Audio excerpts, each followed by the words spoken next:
So ప్రజెంట్గా మనం cricket match చూడడం కోసం ఉప్పల్ స్టేడియంకి అయితే వెళ్తున్నాం. ఆసం మొత్తానికైతే ఇంకొక హాఫ్ అన్ అవర్లో మ్యాచ్ అయితే స్టార్ట్ కాబోతుంది. We're really excited to watch this match. So ఈరోజు హైదరాబాద్ వర్సెస్ ఢిల్లీ అయితే మ్యాచెస్ అయితే జరగబోతున్నది. Really excited to see this matches. ఎవరు విన్ అవుతారో ఒకసారి మాకైతే ఎక్సైట్మెంట్గా ఉంది. హైదరాబాద్ కనుక చూసుకుంటే పాయింట్స్ టేబుల్లో లాస్ట్ నుంచి 2వ వరుసలో అయితే ఉన్నది. ఢిల్లీ అయితే మనకు 5th ప్లేస్లో ఉంది. ఎస్, సో ఈ మ్యాచ్ మాత్రం చూడబోతే కనుక హైదరాబాద్ గెలుస్తుందా లేదని కొంచెం డౌట్ఫుల్లే. బట్ అయితే హైదరాబాద్గా గెలవాలని మాత్రం కోరుకుందాం. నా లైఫ్లో మొదటిసారిగా ఒక క్రికెట్ మ్యాచ్ను ఇండోర్ స్టేడియంకి వెళ్ళి చూడడం అయితే ఫస్ట్ టైం. నేను చాలా ఎక్సైట్మెంట్గా ఫీల్ అవుతున్నాను. అయితే మన హైదరాబాద్లో ఉన్నటువంటి ఉపశల్యక అనేది really something great, feeling good. So ప్రజెంట్గా హబ్సిగూడ దగ్గర ఉన్నాం. మొత్తానికి అయితే స్టేడియంకి ఇంకా కొద్దిగా నిమిషాలలో మనం అయితే ఉంటాం అక్కడ. సో ఇక్కడ బైక్ని అయితే మేము పార్క్ చేసేసినాము. ఇక్కడ అది పిల్లర్ నెంబర్ 929 దగ్గర. హైదరాబాద్ జట్టు ప్లేయర్సు, తర్వాతకి ఢిల్లీ జట్టు ప్లేయర్సు వీళ్ళందరూ కూడా ఇక్కడ మా ముందు నుంచే పోతారు. ఇక్కడ స్పెషల్ బస్సులో చూడవచ్చు మనం. ఇక్కడ చాలా హడావుడి అయితే ఉంది. ఈ మెయిన్ రోడ్ నుంచి చూసినప్పుడు ఉప్పల్ క్రికెట్ స్టేడియం ఈ విధంగా కనిపిస్తుంది. చూడండి, క్రికెట్ స్టేడియం లోపలికి వెళ్ళేటువంటి దారి అయితే ఇదే. లోపలికైతే వెళ్ళిపోదాం మనం. ఇంకా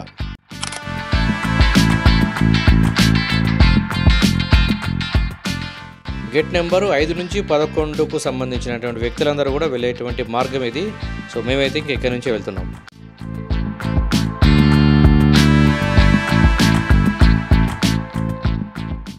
అతి కష్టం మీద మేము ఆన్లైన్లో టికెట్ అయితే సంపాదించుకోగలిగినాము. ఒక టికెట్ వచ్చేసి దాదాపు 1200 రూపాయలు అయితే పడది. ఇవి ఐటమ్స్ అయితే స్టేడియంలోకి అయితే అనుమతించరు. ఇది చూసుకొని మీరు ప్లాన్ చేసుకోండి.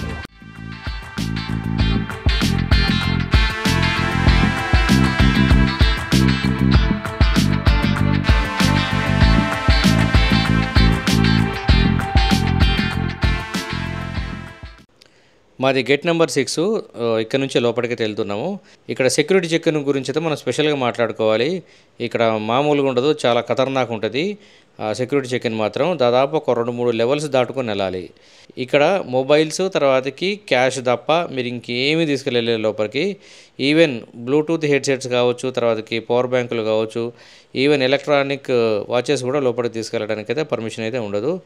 ఇవన్నీ మీరు మ్యాచ్ చూడాలనుకుంటే పొరపాటు తీసుకొచ్చారనుకోండి, అక్కడ ఉన్నటువంటి డస్ట్బిన్లు వేసేసి గోవిందా గోవిందా అనుకుంటే వెళ్ళిపోవడమే, ఇంకా వేరే ఆప్షన్ ఏమి ఉండదు. కాబట్టి మీరు వచ్చేటప్పుడైతే అవన్నీ ఏం తీసుకొని రాకుండా ఉండడానికే ప్రయత్నం చేయండి. ఒక 2-3 ఫ్లోర్స్ ఎక్కిన తర్వాతకి మాకు యాక్చువల్గా ఉన్నటువంటి ఈ ప్లే ఏరియా అయితే మాకు కనిపించింది ఇండోర్ స్టేడియంలో. Wow, it's really awesome, excellent, super, marvellous.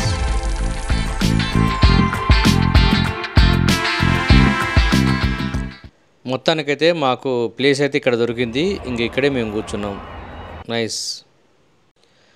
మనం చూస్తున్నటువంటి ఈ క్రికెట్ స్టేడియం 2004లో ప్రారంభమైంది. అప్పటి ముఖ్యమంత్రి అయినటువంటి రాజశేఖర్ రెడ్డి గారు ఈ ఉప్పల్ క్రికెట్ స్టేడియానికి Rajiv Gandhi international cricket stadium అని పేరు పెట్టారు. మనం చూస్తున్నటువంటి ఈ క్రికెట్ గ్రౌండ్ 16 ఎకరాలలో విస్తరించబడి ఉంది. క్రికెట్ మ్యాచ్ను ఒకేసారి 40,000 మంది వీక్షించవచ్చు. అది దీనికి ఉన్నటువంటి కెపాసిటీ.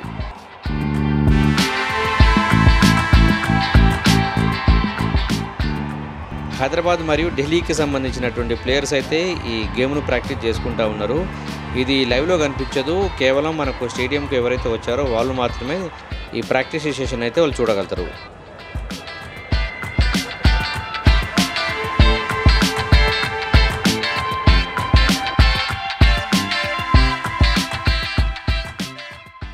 హైదరాబాద్ కెప్టెన్ మాట్లాడుతున్నట్టు మనం చూడవచ్చు.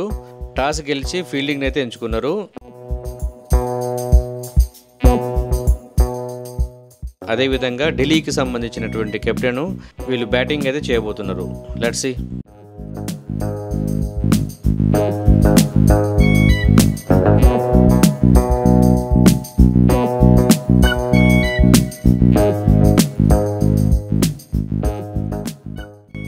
హైదరాబాద్ మరియు ఢిల్లీకి సంబంధించినటువంటి చీర్ గర్ల్స్ డ్యాన్స్ అయితే చేస్తున్నారు, చూడొచ్చు మనం.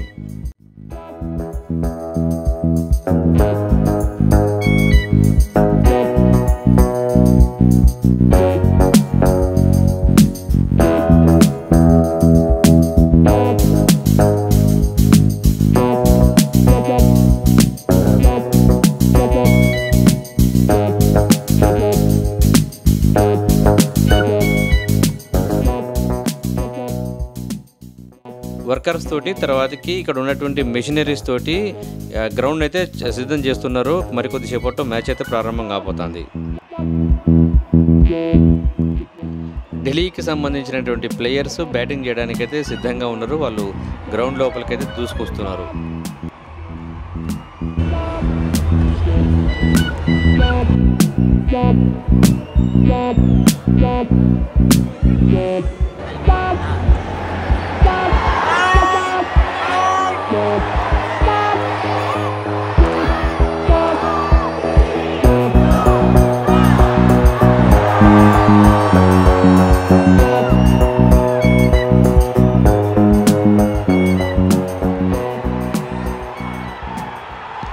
గేమ్ స్టార్ట్ కావడానికి అయితే సిద్ధంగా ఉంది.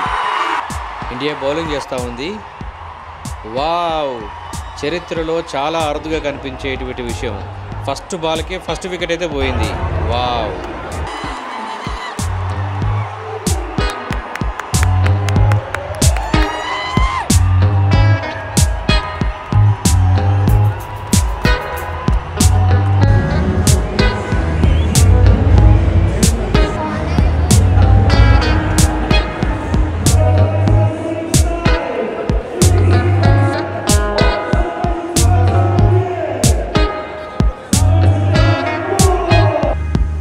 మెట్రో ట్రైన్ ఈ స్టేడియం నుంచి చాలా క్లియర్గా కనిపిస్తుంది చూడండి. ఈ స్టేడియంలో చాలా ఫుడ్ స్టాల్స్ అయితే ఉంటాయి. మీకు కావాల్సుకున్నటువంటి ఐటెం అయితే మీరు కొనుక్కొని తినొచ్చు. కాకపోతే తినే ముందు మీరు గుర్తుంచుకోవాల్సింది ఏంటంటే ఇక్కడ రేట్లు మాత్రం పగిలిపోతాయి. ఇక్కడ బయట 10 రూపాయలకు వచ్చేటువంటి వస్తువు ఇక్కడ మాత్రం 40 నుంచి 50 రూపాయలు పెట్టాల్సిందే. అంటే దాదాపు ఒక 4 to 5 టైమ్స్ అయితే మీరు ఎక్స్ట్రా డబ్బులు పెట్టి తీసుకోవాల్సి ఉంటుంది. దీని అయితే గుర్తుపెట్టుకోండి. కాకపోతే చాలా రకాల ఐటమ్స్ అయితే ఇక్కడ ఉంటాయి. మనకు స్క్రీన్ మీద కనిపిస్తున్నాయి కదా, ఇవన్నీ కూడా మీకు నచ్చినటువంటి వస్తువు అయితే కొనుక్కొని తినొచ్చు. ఈ స్టేడియంలోకి వచ్చేటప్పుడు ఎలాంటి తినుబండారాలు తీసుకురాకుండా సెక్యూరిటీ చెక్ ఇన్ అయితే గట్టిగా చేస్తారు. సో కాబట్టి ఇంకా మీకు తీసుకొచ్చే ఛాన్సే లేదు. ఈ స్టేడియంలోకి వచ్చిన తర్వాత ఏంటంటే కేవలం నీళ్ళు మాత్రం ఫ్రీగా ప్రొవైడ్ చేస్తారు. దాన్ని కూడా పెద్ద క్యూ కట్టాల్సిందే, వేరే ఆప్షన్ అయితే ఏం లేదు. ఇంకా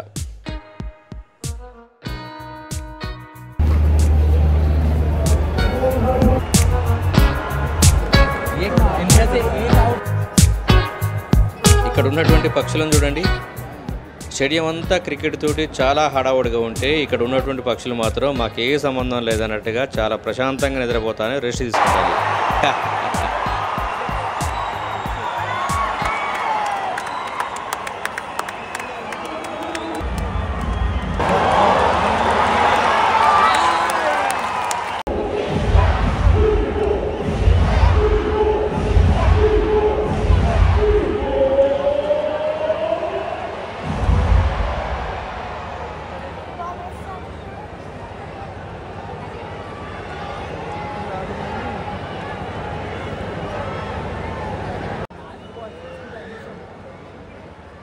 ఢిల్లీ 129 for 7 అయితే స్కోర్ చేసింది. ఇంకొక బాల్ అయితే మిగిలింది.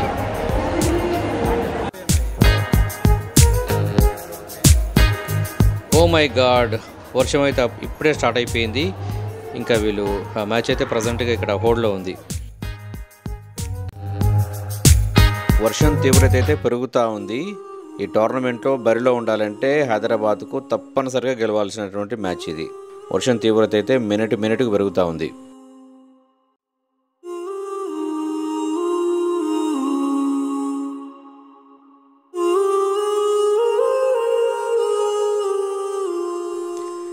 గత 2 గంటల నుంచి వర్షం అయితే పెరుగుతూనే ఉంది కానీ తగ్గట్లేదు. ఇంకా తప్పనిసరి పరిస్థితులలో ఈ మ్యాచ్ అయితే రద్దు కావడం జరిగింది. సో నేను రాక వచ్చినటువంటి మ్యాచ్ ఇలా జరగడం అనేది కొంచెం బాధ అనిపించింది. మరీ ముఖ్యంగా హైదరాబాదు గెలిచేంత ఆ స్కోరు ఉండి కూడా మ్యాచ్ రద్దు కావడం అనేది ఇంకొంచెం బాధ అనిపించింది. ఈ మ్యాచ్ను కనుక మీరు టీవీలో కానీ లేదా మీరు ఈ స్టేడియంలో కానీ చూసినట్టయితే మీరు కామెంట్ చేయండి. ఇది ఈరోజు వీడియో. ఈ వీడియో కనుక నచ్చినట్టయితే లైక్ చేయండి. మన ఛానల్ని సబ్స్క్రైబ్ చేసుకోవడం మాత్రం మర్చిపోవద్దు. Thanks for watching. మీ ట్రావెల్ విత్ ఉషాకర్.